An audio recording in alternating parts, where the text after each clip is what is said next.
Mahakama mnamo Jumatatu siku hii ya leo imetoa amri ya kufungia akaunti 15 za benki za kasisi Ezekiel Odero kwa siku 30.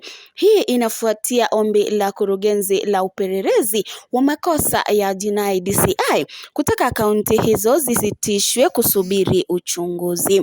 Katika hati ya kiapo, DCI inadai kuwa mchungaji Ezekiel wa New Life Prayer Center alishukiwa kwa utakatishaji fedha kutokana na uhusiano wake na mchungaji Paul Mackenzie wa kanisa la Good News International, ambaye anachunguzwa kwa madai ya kuwarubuni waumini wa kanisa lake ili wafe njaa kifo ili kukutana na Yesu.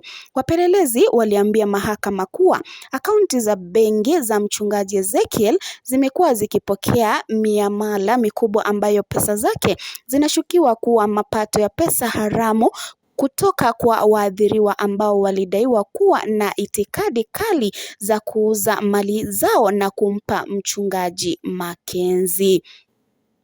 Waliomba mahakama iwaruhusu kufikia akaunti kadhaa za benki katika benki ya Equity, Cooperative Bank, KCB na HFC Bank.